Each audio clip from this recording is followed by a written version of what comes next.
Amém. A paz do Senhor Jesus. Amém. Podem tomar seus assentos.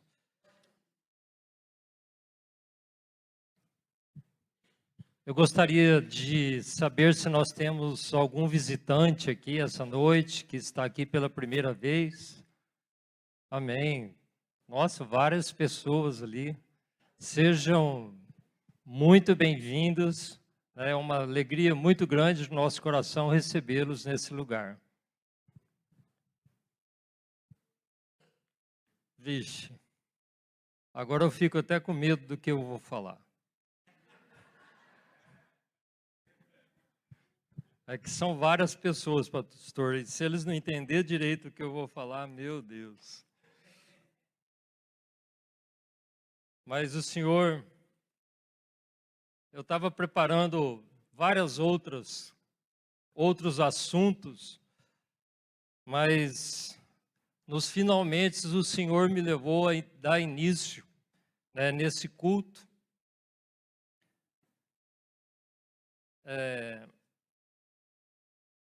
Com aquele texto que está em Mateus 11:12. Gostaria que colocassem, por favor.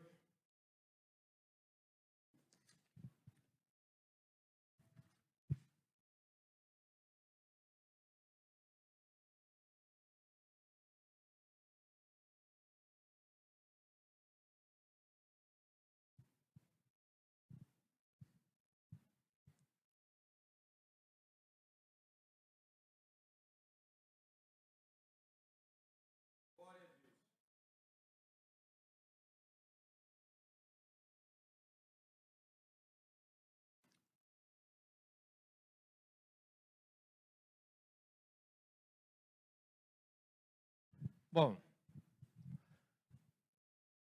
tem outra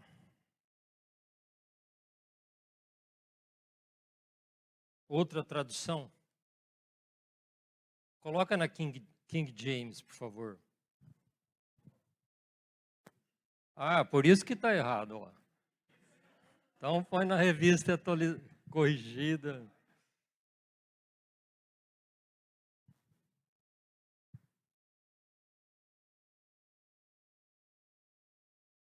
Bom, desde os dias de João Batista até agora, o reino dos céus é tomado à força. Na minha tradução está dizendo assim, por esforço. O reino de Deus é tomado por esforço. E os que usam de violência se apoderam dele.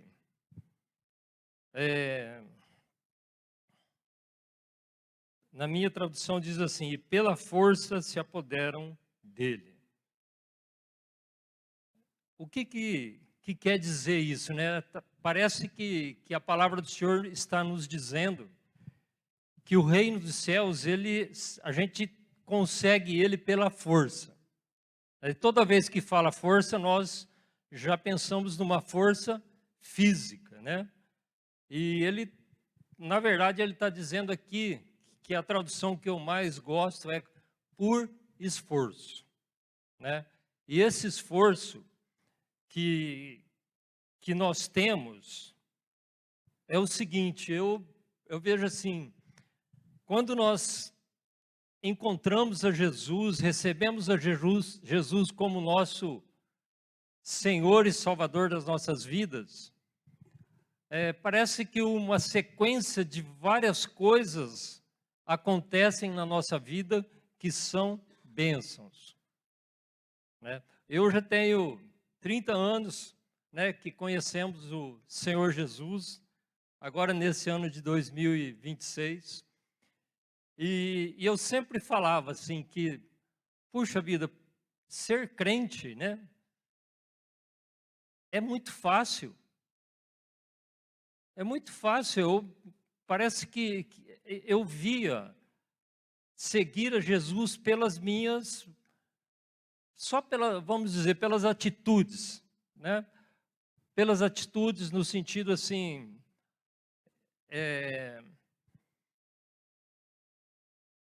tomar decisões que à primeira vista são fáceis de ser tomadas. Ah, eu não vou beber, eu não vou fazer isso, não vou fazer aquilo, vou amar o próximo. Mas com o passar do tempo, a gente vai ver que as coisas vão se apertando. Por quê? Vão se apertando? Porque nós vamos conhecendo mais da vontade do Senhor para as nossas vidas. E a vontade dele para as nossas vidas requer de nós muito esforço. Nós temos que abandonar muitas coisas que são... aí sim, revista e atualizada. Então, essa é a tradução que eu queria, tá? Ó, desde os dias de João Batista até agora, isso foi Jesus quem disse, tá? São palavras de Jesus. O reino dos céus é tomado por esforço, e os que se esforçam se apoderam dele, né?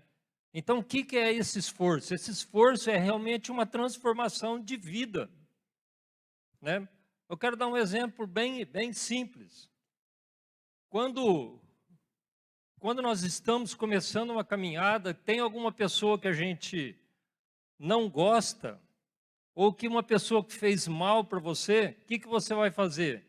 Ah, eu preciso amar ele, mas deixa ele para lá, eu para cá, né? E eu não quero mal para ele de jeito nenhum, eu quero que Deus abençoe ele, mas ele lá e eu cá. Isso não é normal? Muito. Só que não é a vontade de Deus isso, né? Deus fala assim, ó, ame os seus inimigos. E quando você tem que tomar atitudes para amar o seu inimigo, amar aquela pessoa que você não consegue, às vezes, nem olhar para ela. Ela te fez mal, aí começa o esforço. Porque a partir do momento que você conhece a palavra do Senhor, a partir do momento que você vai sendo ensinado, as coisas vão acontecendo, você ouve um testemunho aqui hoje, ouve outro amanhã, e uma palavra hoje, uma palavra amanhã, as coisas vão afunilando para quem quer o reino dos céus, né? E aí você chega num ponto que aconteceu lá com Jesus, né? Tava muitos discípulos, e ele trouxe palavras duras para aqueles discípulos, e muitos deles foram saindo, né? Foram desistindo, falar, isso aí é muito pesado para nós, é uma palavra pesada. Então, a palavra do Senhor diz que vários se afastaram dele, e ficaram os seus discípulos. Aí ele pergunta para os seus discípulos, vocês vão querer também? Né? Vocês vão me deixar também? E aí tem a resposta de Pedro, né? Senhor, para quem iremos? Né? Para quem iremos? Então eu acredito que hoje nós já estamos, com certeza, nessa situação. Né? Nós já conhecemos a palavra, já conhecemos que nós temos que nos esforçar, e já sabemos que nós não temos volta. Nós não temos volta, porque nós já conhecemos o Senhor. Nós já conhecemos o caminho dos céus. Então, só nos resta, né? É claro, não é que só nos resta, é que nós já reconhecemos que nós amamos Ele e nós queremos ir para o céu com Ele. E é por isso que nós vamos nos esforçar. Tá? Eu só quis falar isso para falar de uma pessoa que a gente chama ele de pai da fé, né? Nós vamos falar um pouco sobre Abraão. E Abraão tem várias passagens, né, da história de Abraão que eu fico assim, pensando como que uma pessoa pode tomar decisões desse tipo. Eu elenquei algumas delas aqui, eu gostaria que nós conversássemos um pouquinho sobre ela para depois chegar no deserto onde eu quero. Começa lá em Gênesis, né? 12, 12, de 1 a 4. Pode colocar, já coloca aí em Gênesis, que daqui para frente vai ser quase tudo Gênesis. De 1 a 4. Ora, disse o Senhor a Abraão: sai da tua terra, da tua parentela e da casa do teu pai e vai para a terra que eu te mostrarei. E te farei uma grande nação, e te abençoarei, te engrandecerei o nome, e sê tu uma bênção. 3. Abençoarei os que te abençoarem, amaldiçoarei os que te amaldiçoarem. Em ti serão benditas todas as famílias da terra. O 4. Aí que eu queria chegar. O que ele fez? Olha ali. Partiu, pois, Abrão como lhe ordenara o Senhor. Então, esse Senhor, ele já sabia que tinha que ter esforço para conquistar o reino dos céus, né? Porque você está estabilizado na tua cidade, onde você conhece, tem tudo na mão, né? E de repente chega Deus e fala assim: olha, sai da tua terra, para onde eu te ordenar. Ele nem sabia para onde ele ia, né? O que ele fez? Arrumou as malas e partiu. Tá? Um outro episódio, né, da história lá está em Gênesis 13, de 8 a 11, mas não vamos ler tudo isso, não. Foi quando Abraão se aparta do seu sobrinho Ló.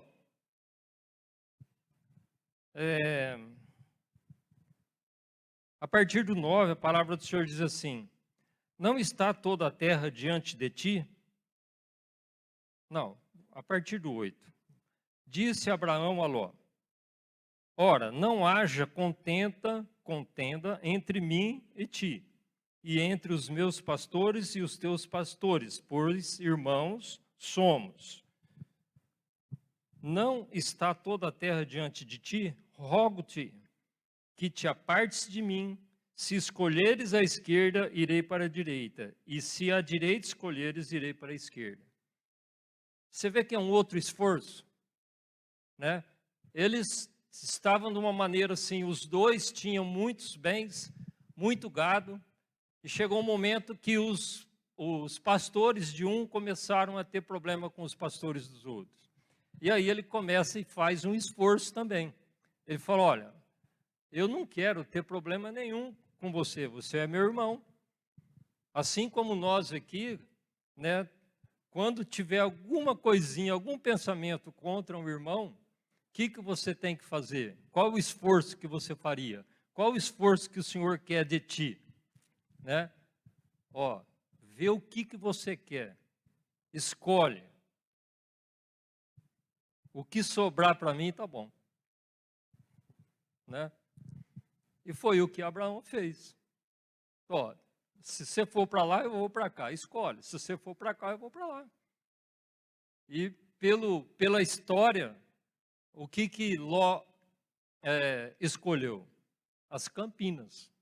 Ele escolheu aonde os pastos eram melhores, escolheu o melhor lugar para ele. Mas ele se esqueceu que Deus abençoava Abraão, né? Por quê? Porque Abraão tinha atitudes, né, que agradavam o coração de Deus.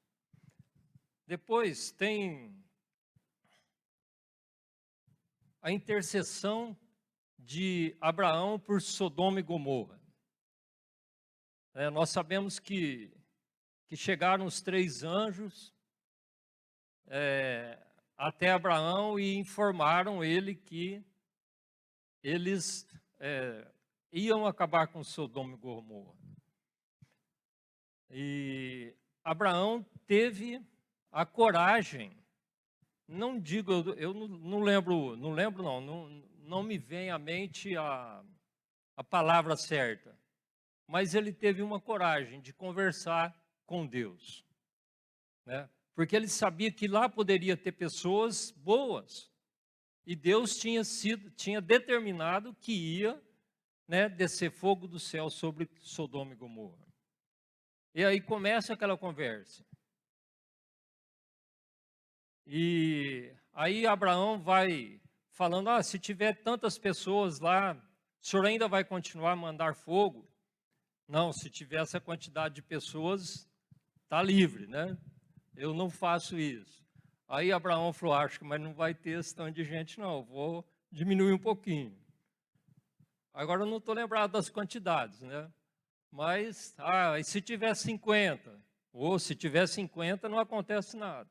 E se tiver 40? Esses números são meus, tá? E se tiver 40? Não, se tiver 40, tudo bem, não acontece nada. Né? Então, você vê a preocupação de Abraão com, se tivesse pessoas boas lá, aconteceria uma injustiça. Tá? E até que chega em 10, né? E se tiver 10 pessoas?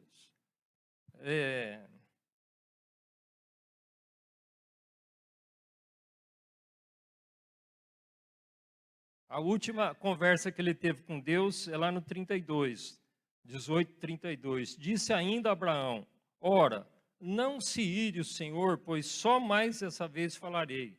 Se porventura se acharem ali 10, respondeu o Senhor, não a destruirei por causa das 10. Eu vejo assim, isso daí é uma atitude de Abraão, né, que ele tinha uma preocupação muito grande com injustiça. Né, e ele estava, não é afrontando, mas ele estava perguntando para o próprio Deus, mas Deus, você vai fazer isso se tiver essa quantidade de gente? Você vai fazer isso? Né? E Deus falou, não vou fazer. Mas no fim, o que aconteceu? Só salvaram Ló e a sua família. Né? Outro momento, né, de grande, assim, um momento muito triste para Abraão, eu acho que também foi na despedida de Agar para o deserto. Né? Ele tinha o filho com Agar, e esse filho já tinha em torno de 14 anos de idade. Aí Sara viu que o filho de Abraão, Ismael, ele estava importunando o filho dela, né, Isaac. E ele não achou bom, ela não achou bom aquilo e pediu para Abraão que desse um jeito em Agar e no filho. E aí ele teve que tomar essa atitude, despedir Agar. Né? Você vê cada momento, cada situação que chega um homem diante de Deus,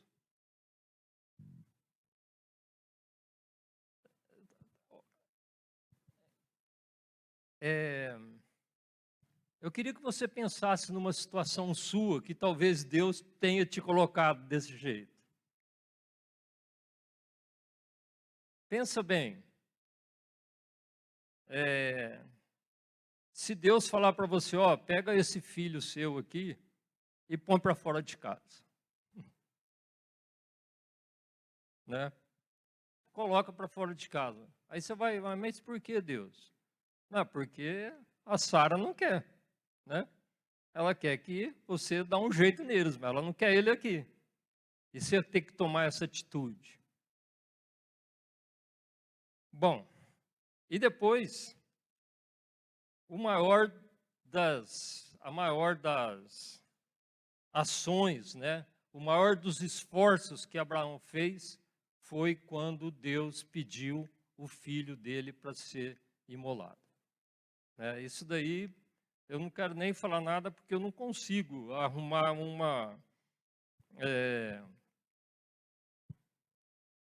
argumento por que Deus precisava fazer isso. Tão forte que eu acho que é essa passagem. Né? Mas a partir do momento que Deus pede isso para Abraão, lá no capítulo de número,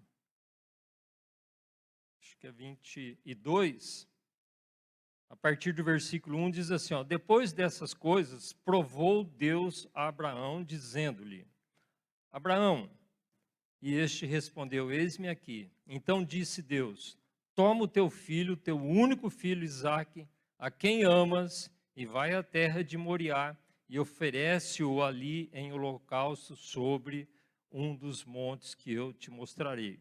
Assim como ele respondeu a Deus, através de uma atitude, quando Deus falou, sai da tua terra, ele, aqui no versículo de número 3, fala assim, levantou-se, pois, Abraão de madrugada, abardou o seu jumento e tomou consigo 2 de seus servos e a Isaque, seu filho. Né? Então, nós precisamos entender, né, eu não quero entrar em mérito nenhum disso que Abraão fez, mas eu quero ver assim que foi um esforço sobre-humano, né, para que ele agradasse a Deus. E então, irmãos, todas as coisas que talvez aconteçam nas nossas vidas, né, tudo aquilo que são as nossas lutas, que são os nossos desertos, Deus tem um objetivo com isso. Tá? Isso assim, é uma condição que nós precisamos entender. Porque se a gente achar que nós conhecemos a Jesus e nós queremos ser salvos e que a nossa vida vai ser um mar de rosas, nós estamos muito enganados com isso. Porque eu não vejo em lugar nenhum na palavra do Senhor, né, que não teve lutas, não existiram deserto na vida das pessoas. O que eu vejo é que houveram lutas, houveram desertos, mas sempre aconteceram vitórias, né? Porque o Senhor não nos desampara. Ele vai estar com você aonde for necessário para a sua vida sair daquilo que você pensa que é um deserto na tua vida. Amém? Então, esse é o objetivo principal que eu queria que vocês tivessem essa consciência. Né? Nós precisamos saber disso. Nós precisamos saber que o Senhor, Deus Todo-Poderoso, aquele que entregou o seu único filho para morrer por nós, para que nós pudéssemos ter acesso aos céus, né? Ao reino dos céus. Ele nos ama, Ele cuida de nós, só que Ele exige esforço. E eu quero te dar um exemplo do que é esse deserto. Né? Eu quero te dar um exemplo. E esse exemplo é aqui em Gênesis também, com o próprio Abraão, quando ele despede Agar. Vamos voltar aqui no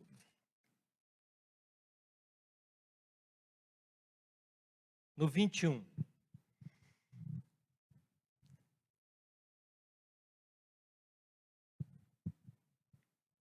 Então, eu vou ler o 1 e o 2 aqui, depois eu quero ir lá para o 14. O Senhor visitou a Sara, como tinha dito, e lhe fez como havia prometido. Sara concebeu e deu a Abraão um filho na sua velhice, ao tempo determinado que Deus lhe falara. Então, olha a importância, né? Ao tempo determinado. Então, desde os 70 anos que Abraão estava aguardando esse filho. Só aconteceu quando ele tinha 100 anos. Né? Mas tinha o tempo determinado de Deus. E o que a gente precisa saber é que tem o tempo determinado de Deus para as nossas vidas também. Bom, aí acontece que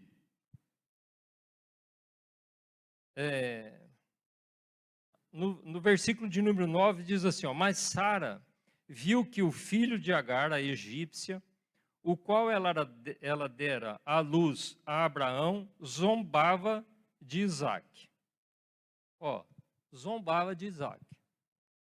É a única informação que a palavra do Senhor nos diz, o que Ismael fazia com Isaque. Ele zombava de Isaque, né? E disse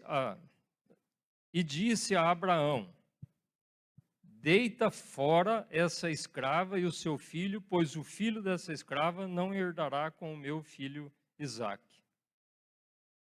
Pareceu isso muito penoso aos olhos de Abraão por causa de seu filho, né? Pensa bem nessa situação. Mais uma vez, Abraão enfrentando uma situação imposta pelo Senhor, né? Que aos nossos olhos são situações extremamente difíceis no nosso relacionamento de família, nosso relacionamento humano.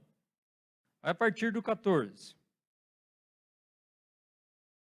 Então se levantou Abraão de madrugada, tomou o pão e um odre de água e os deu a Agar, pondo-os sobre o ombro dela.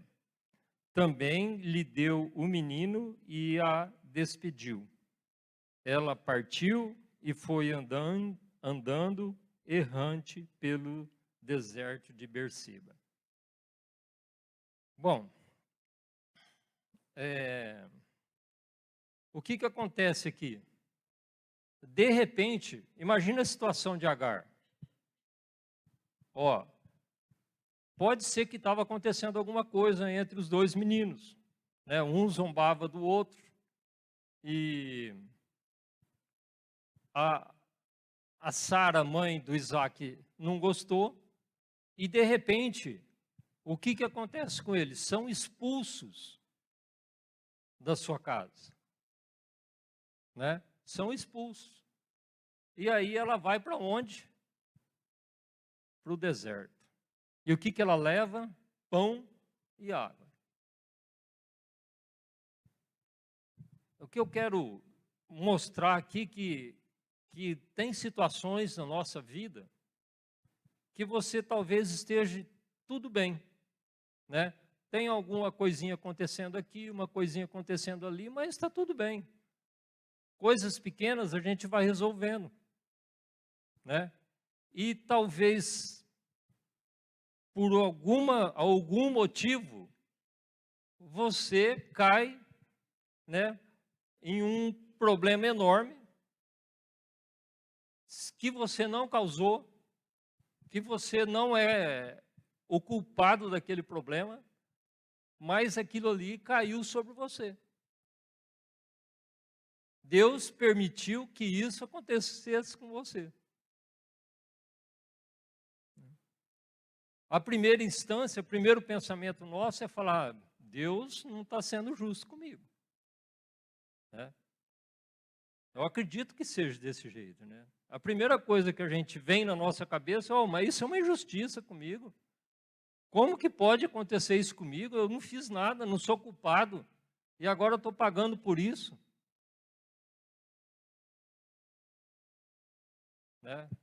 Aí, aqui a palavra do Senhor diz que ela saiu errante. Errante quer dizer pessoas que estão andando sem destino, pelo deserto. Continuando, né, lá em 21:17, no 15, consumida a água do odre, colocou o menino debaixo de um dos arbustos. Ou seja, acabou a água. Aqui não fala do alimento, mas no deserto eu acho que o alimento é supérfluo em relação à água, né? Acabou a água. E ela não tinha mais o que fazer com aquele menino. Consumida a água do odre, colocou o menino debaixo de um dos arbustos e foi assentar-se em frente dele, a boa distância, como a de um tiro de arco, pois dizia, que eu não veja morrer o menino. E sentada em frente dele, levantou a voz e chorou. Se a gente for olhar assim, o que a mãe fez? Ela não conseguiu nem segurar o menino nos braços, né? Ela pegou, colocou ele debaixo de um arbusto, no deserto, tem alguns arbustos, um pouquinho de sombra, foi bem longe dele, falou, eu não quero ver o menino morrer, né? O que eu enxergo aqui é que existem certas situações na nossa vida que a gente chega no fundo do poço, que você não enxerga caminho nenhum, saída nenhuma, para que você possa resolver aquela situação, né? E eu acho que é esse ponto que Deus talvez queira que nós chegamos. Porque enquanto talvez a gente vê alguma saída nas nossas situações que nós entramos, situações difíceis, nossos desertos, às vezes a gente vê alguma saída e aí você vai, eu vou fazer isso, não dá certo. Aí você vai, vou fazer aquilo, não dá certo. Aí você vai tentando de toda maneira. Aí chega um ponto que as coisas você chega no fim, fala assim, não tem mais jeito, né? E aí só sobra uma coisa para nós: clamar ao Senhor. Então, eu vejo que muitas coisas que acontecem na nossa vida, Deus permite para que nós chegamos nesse ponto de dependermos totalmente dele, né? E é isso que talvez seja uma saída para nós, de não sofrermos tanto. Quando a coisa começou ir mal, não procura resolver de uma maneira que você acha. Corra aos pés do Senhor, né? Vá na palavra do Senhor. Vá em alguém que possa te dar um conselho, né, dentro da palavra do Senhor. Porque Ele tem resposta para nós em qualquer situação. E muitas vezes, nós não fazemos isso. Nós queremos, às vezes, resolvo aqui, resolvo ali, resolvo lá, e as coisas não se resolvem. Aí o Senhor vai deixando, e fala, não, Ele vai chegar no lugar que eu quero, que é a dependência dEle de mim. E hoje, até eu estava vindo para cá, pedir para minha esposa, lê para mim um versículo lá no 16. Aí ela leu, me veio uma memória, um detalhe. Deus já tinha prometido algo para Agar, né? Se você ver lá, Agar já tinha sido expulsa de casa, né? Aliás, ela tinha fugido. Ela já tinha fugido. E lá no 16, quando Sarai dá Agar para Abraão, para que ele coabitasse com ela, para que ela desse um filho no lugar, né, quis dar uma mão para Deus. Aí, depois que acontece isso, que ela engravida, Sarai começa a não gostar mais da situação. E aí ela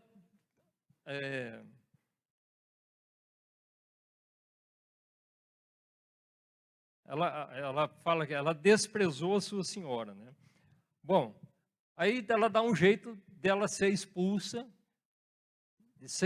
Não, ela sai, ela foge de Sarai, né? Ela foge, foi embora. E aí um anjo foi atrás dela. Lá em 16:10, né? 16:7, diz assim: o anjo do Senhor encontrou-a junto a uma fonte de água no deserto, a fonte que está no caminho de Sur. e disse: Agar, serva de Sarai, de onde vieste, para onde vais? Ela respondeu: estou fugindo da presença de Sarai, minha senhora. Então lhe disse o anjo do Senhor: volta para tua senhora, humilha-se debaixo de suas mãos. Disse-lhe mais o anjo do Senhor: multiplicarei sobremaneira a tua descendência, de modo que por numerosa não será contada. Disse também o anjo do Senhor: concebestes e terás um filho, a quem chamarás Ismael, pois o Senhor ouviu a sua aflição. Então, o anjo do Senhor já tinha falado com ela. Ela já tinha uma promessa. E aí ela chega lá no deserto, depois que ela é expulsa, né, do convívio, lá no capítulo 21, e ela desanima. E ela não se lembra que ela tinha uma promessa lá atrás. E o que eu quero te lembrar com isso, que eu tenho certeza que o Senhor já fez promessa na sua vida. Tenho certeza absoluta que já fez promessa na tua vida. Então, mesmo diante de situações que para vocês é um deserto, lembre-se das promessas do Senhor. Em algum momento da sua vida, Ele já falou que você seria vencedor, Ele já falou que Ele te daria tal coisa. E quando chega nesses momentos, né, a gente esquece às vezes de tudo que o Senhor já nos prometeu. E aí parece que o Senhor está mentindo para nós. Senhor, ela podia ter até argumentado aqui, né? Nós vamos ler um pouquinho para frente aqui. Ela podia até ter argumentado: ó, como que meu filho vai morrer se eu tenho uma promessa do Senhor? Como? Mas ela se esqueceu da promessa. Nós não podemos esquecer disso, né? Nós temos promessas do Senhor, que constantemente Ele faz promessas para nós, né? Talvez não seja uma promessa direta para você, mas você veio num culto, você ouviu uma palavra, você viu uma palavra de bênção que tocou o teu coração, e se aquela palavra tocou o teu coração, é porque o Senhor vai fazer aquilo em você. E aí, né,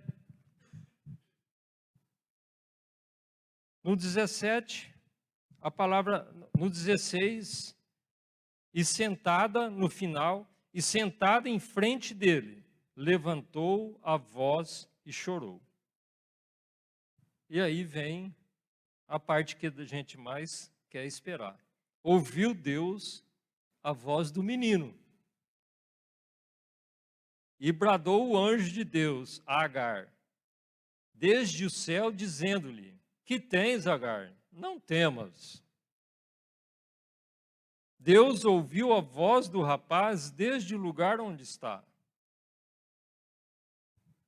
Então, quando nós clamamos ao Senhor, com certeza Ele está ouvindo a nossa voz, né? Nós vamos chegar numa posição que a posição que Deus quer que você reconheça que você depende exclusivamente dEle. E a partir desse momento que você reconheceu, mesmo que seu coração esteja totalmente apertado, angustiado, triste, achando que não tem mais solução, mas se você confiar no Senhor, né, no teu momento de agonia, com certeza Ele vai ouvir a sua oração, né? E aí, continuando aqui, ó, ele diz assim: ergue-te, levanta o rapaz e toma-o pela mão, pois dele farei uma grande nação. Ó, Deus não só tirou ela da morte, porque qual era o pensamento dela? Vamos morrer. Meu filho vai morrer. Nós estamos aqui morrendo. O que ela queria naquele momento? O que ela pedia para Deus? Ela só pedia para viver, não é? Ela só estava pensando nisso. Ela não estava pensando em qualquer outra coisa. mas Deus tem sempre algo maior do que aquilo que nós queremos, né? Ela simplesmente falou, ó, ergue-te daí, pega o menino, né, e levanta ele, porque dele eu vou fazer uma grande nação. Então Deus sempre tem mais do que aquilo que nós pensamos ou desejamos. E aí a palavra do Senhor diz assim, lá no 19, então Deus abriu-lhe os olhos, e ela viu um poço, e foi encher-se de água o odre, e deu de beber ao rapaz. Irmãos, quantas situações na nossa vida que você não vê saída, né? Você não vê saída. E o Senhor já providenciou a saída, né? Esse poço, Deus não fez um milagre aqui, vou pôr um poço lá, né, um oásis pertinho dela para ela, né, saciar a sua sede. Aquele poço, ele já existia ali, mas ela estava com os olhos vendados. A situação dela era desesperadora de ver o menino que ia morrer e ela que ia morrer. Ela não viu nada em volta dela. Então Deus abriu, né, desvendou os olhos dela e enxergou aquilo que ela precisava. Eu tenho certeza que tem muitas situações na nossa vida que é exatamente assim que acontece. Eu me lembro, estou lembrando aqui de um detalhe, aonde é meu escritório hoje, é um predinho que tem 4 apartamentos. E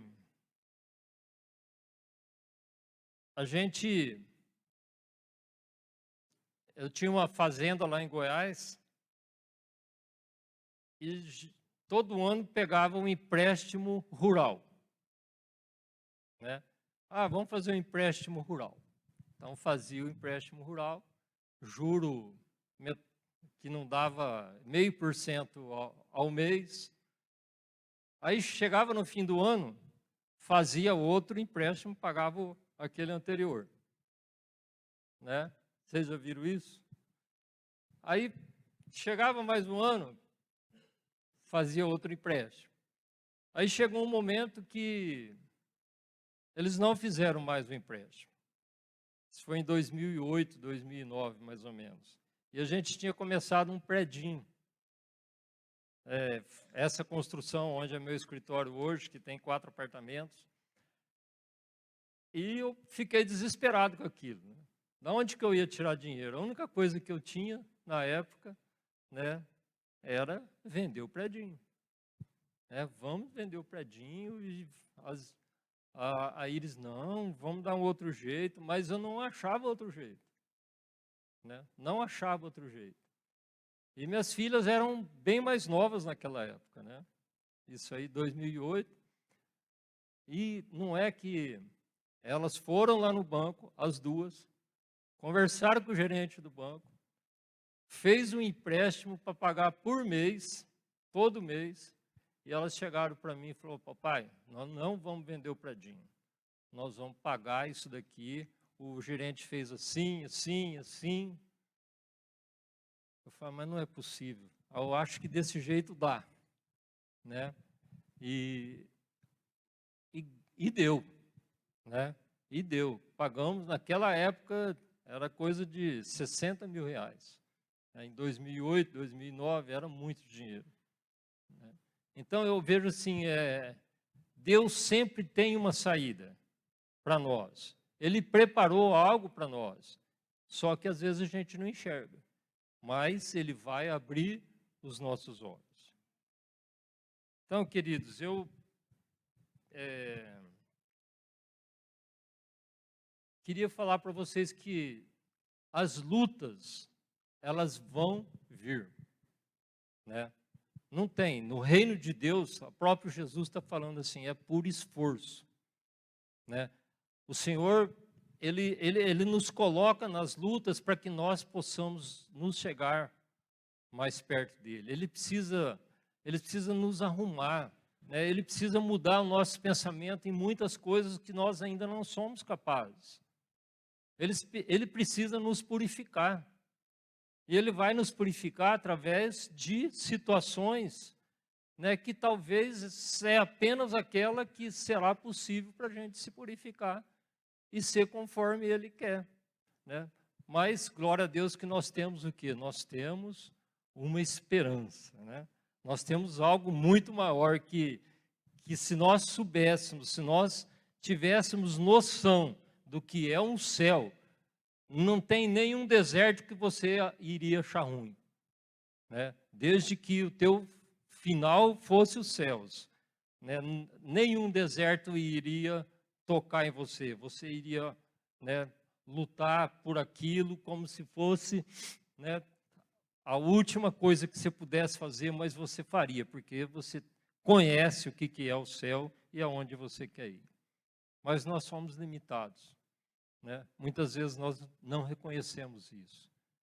Mas o Senhor, Ele está olhando para o teu coração, Ele está vendo a tua situação, né? Eu não sei, tantas pessoas aqui, eu não sei o que você está passando hoje na sua vida, mas eu tenho certeza absoluta que o Senhor está te olhando, Ele está vendo a tua situação, Ele está só esperando que você fale assim: Senhor, é só o Senhor, eu dependo de Ti, né? Muda essa situação, me ensina o que precisa ser ensinado, né? Eu quero ser mais parecido com o Senhor e tenho certeza que Ele vai estar trabalhando, te tirando dessa agonia, desse desespero que talvez você até esteja, mas eu tenho certeza que Ele está trabalhando por você.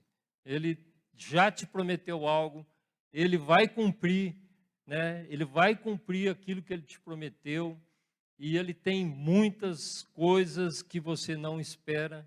A palavra do Senhor diz que é tudo aquilo que não subiu ao coração do homem, é aquilo que Deus tem, não é bem assim, que Deus tem preparado para aqueles que os amam, né? Como que é, pastor? Ele senta aqui na frente só para me ajudar, né? O que os olhos não viram, o que o ouvido não ouviu, que não subiu ao coração do homem, é aquilo que o Senhor tem preparado para aqueles que os amam. Amém? Amém.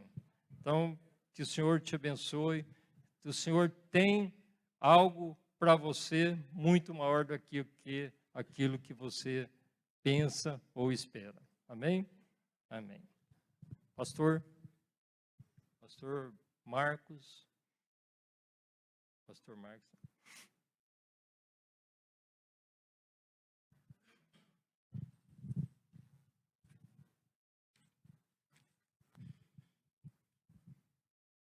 Deus abençoe.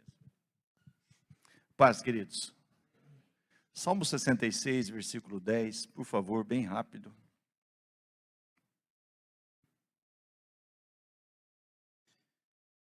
Deuteronômio, capítulo 8, também é bem interessante sobre isso, mas vamos aqui. Salmos de número 66, versículo 10 a 12, diz assim: Pois tu, ó Deus, nos provaste, acrisolaste-nos como se acrisola a prata. Põe na RC, por favor. É mais fácil, volta no 10 lá. Pois tu, ó Deus, nos provaste, tu nos afinastes como se afina a prata. Tu nos meteste na rede, afligiste os nossos lombos. Fizeste com que os homens cavalgassem sobre a nossa cabeça. Passamos pelo fogo e pela água, mas trouxeste-nos a um lugar de abundância. Eu vim para que você tenha vida, e vida em abundância. Mas é um processo, é um trabalhar, muitas vezes assim como para se extrair a pureza de um metal, ele é passado, ele é purificado pelo fogo, ele é acrisolado, ele passa pelo fogo para que possa sair as impurezas, para que possa tirar tudo aquilo que atrapalha o brilho, atrapalha realmente o propósito, Deus também nos faz passar pelo fogo. Deus também nos faz passar pelas provas. E a obra que Deus começou em Abraão, a obra que Deus começou em cada uma das nossas vidas, Ele vai aperfeiçoando, vai fazendo a gente passar por etapas, mas o propósito de Deus final é esse. Mas trouxeste-nos a um lugar de abundância. Isso não termina aqui, querido. Deus tem muito mais para nós. Né? Aqui nós vamos passar, como realmente essa passagem, estamos aqui, mas o que Deus tem para nós realmente é vida eterna, né? O que Deus tem para nós realmente é algo muito maior do que nós estamos passando nesse tempo aqui. Amém?